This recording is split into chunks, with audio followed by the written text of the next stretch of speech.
Students, आज हम लोग वापस वही वाला चैप्टर जो है रिपीट कर रहे हैं। उसमें जो आगे का पार्ट है उसे हम पढ़ेंगे। Eddie's eyes brighten, they sparkle with an idea.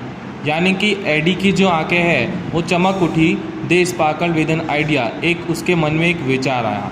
He envied the cups, can I be lucky as these beautiful cups. उसने मन में विचार किया कि क्या मैं इन बच्चों की तरह, इतने मतलब कि सुंदर जो बच्चे हैं शेर के, उसकी तरह भाग्यशाली नहीं हो सकता हूँ। लकी यानी भाग्यशाली। They got their food without any effort. उन्हें उनका खाना जो है बिना किसी मेहनत के मिल जाता है। एफर्ट यानी कि मेहनत।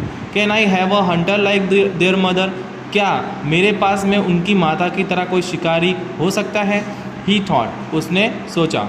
ही decided to catch a young cub and train it to hunt for him.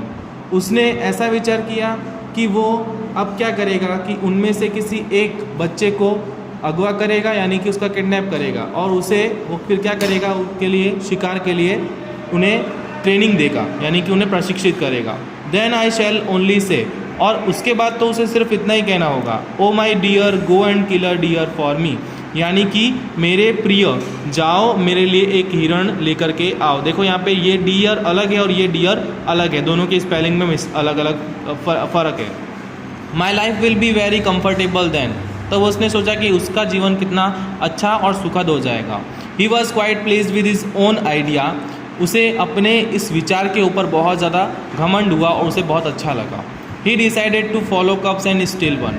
उसने सोचा कि अब वो उन शेर के बच्चों का पीछा करेगा और उन्हें चुरा लेगा। स्टील का मतलब होता है चुराना। फ्रॉम हिज एक्सपीरियंस, उसने अपने अनुभव से वो जानता था। एडी न्यू दैट अ चीता नेवर अटैक्स अ मैन, कि कभी भी कोई भी चीता जो है इंसानों के ऊपर हमला नहीं करता है। Therefore it was safe to steal a cub, और इसके लिए उसे लगा कि एक शेर के बच्चे को जो है चुराना बहुत ही ज़्यादा सेफ होगा, उससे कुछ प्रॉब्लम नहीं होगी। ही फॉलोड द चीता फैमिली टिल इवनिंग। उसने शाम तक जो है उन चीता परिवार का पीछा किया। एट द सनसेट, यानी कि सूर्यास्त के समय, the mother cheetah hid her cubs in thick bush and left for a stream. जो मादा चीता थी वो उसने अपने बच्चों को एक झाड़ी के अंदर छुपाया और वो झरने पर पानी पीने के लिए चली गई। Quickly the hunter picked up his net and spear and ran into the bush. जो शिकारी था एडी, उसने फटाफट अपना जाल उठाया और वो उन झाड़ियों की ओर चला गया। He saw two tiny cubs. जैसे उसने झाड़ियाँ हटाई उसने देखा कि वहाँ पर दो छोटे छोटे शेर के बच्चे हैं। They looked at him with their bright eyes. उनकी आंखें जो छोटी छोटी थी बिल्कुल चमक रही थी और वो एडी को देख रही थी। They were too young to run away. वो बच्चे इतने छोटे थे कि वो एडी को देख के वहाँ से भाग भी नहीं सके।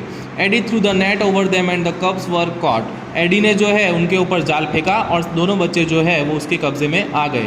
He needed only one cup but he thought. उसे केवल अपने काम के लिए एक ही बच्चा चाहिए था, परंतु उसने सोचा, it is always better to have two slaves instead of one. यानी कि एक से भले दो गुलाम उसके लिए अच्छे होंगे। ये विचार उसके मन में आया। He dragged them with him and hid them under a big basket. उसने वो वहाँ से उन्हें उठाकर लेके गया और उन्हें एक बड़ी सी टोकरी के अंदर छुपा दिया।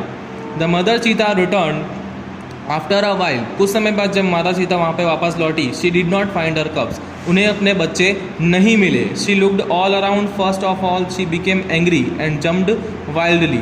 सबसे पहले जब उसने इधर उधर देखा तो उसे कोई भी नहीं मिला, तो वो गुस्से के मारे इधर उधर कूदने लगी। She sniffed all around. उसने इधर उधर सूंघना शुरू किया। स्निफ्ड का मतलब होता है सूंघना।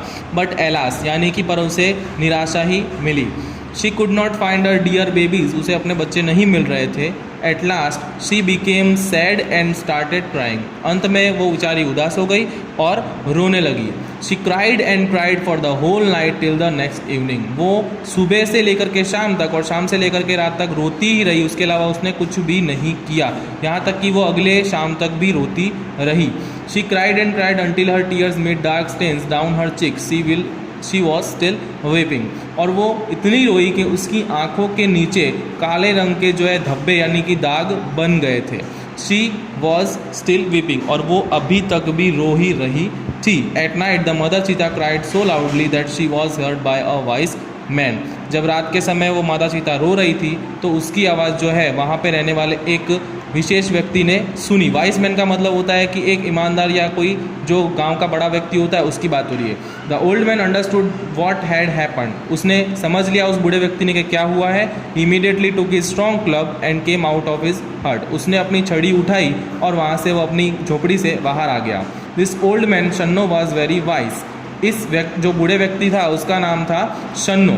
He loved animals and knew all about them, वो जानवरों के बारे में सब कुछ जानता था और उनसे बहुत ही ज़्यादा प्रेम करता था।